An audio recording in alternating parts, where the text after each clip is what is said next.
I'm shocked, like 65% of the devices like IoT, and then they are brought in, there is no patching, there is no mechanism, no one is taking the responsibility. So someone needs to take that responsibility and make sure that the enterprises are secure from these devices. Then if you are going to move, make sure that you align with your uh, change management processes, where before you move any workload into the cloud, you do the risk assessment, and after you have moved it, you do the risk assessment. You do pen testing, like Article said. It's very you make sure that someone checks your work. If you have done the work, you bring in someone to check if you have done it correctly or not. Means if you don't have expertise, even if you have expertise, it's better to get it checked from someone else, because there are things you might have missed out. For the cloud moving, you have to draw a roadmap, you have to work on that, and then see how can you possibly move into the cloud. Most importantly, you need to see,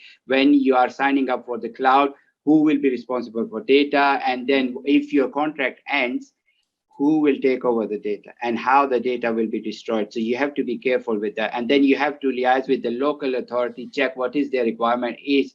If the data is moving outside of the country where you're living, then you might need to choose a different provider who can put the data within that country, if that's your local authority requirement. So these are the golden rules which you need to follow. So we get the devices, and then vendors put them in. And MRI machines, for example, we sign the contract, they put into the hospitals or something, and then there is no one who's patching it, because there is no contract, there is nothing. So clearly these things should be checked.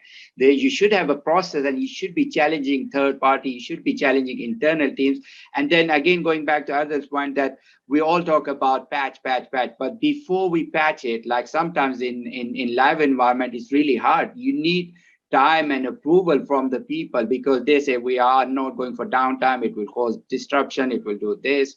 So what you have to do is test it in a test environment, if you have a test environment. And before going to the production, it's very important, test it, make sure that there is nothing broken. It is easier to do. If you have old business, start somewhere small and then grow slowly. It's a journey. It's not like one day, oh yeah, I'm going to get this vendor in, I'm zero trust. No, it's a journey. You need to plan it, you need to draw the roadmap, and then go through that journey and start small. And you're right, it's not just about the vendor, it is the processes and other strategy.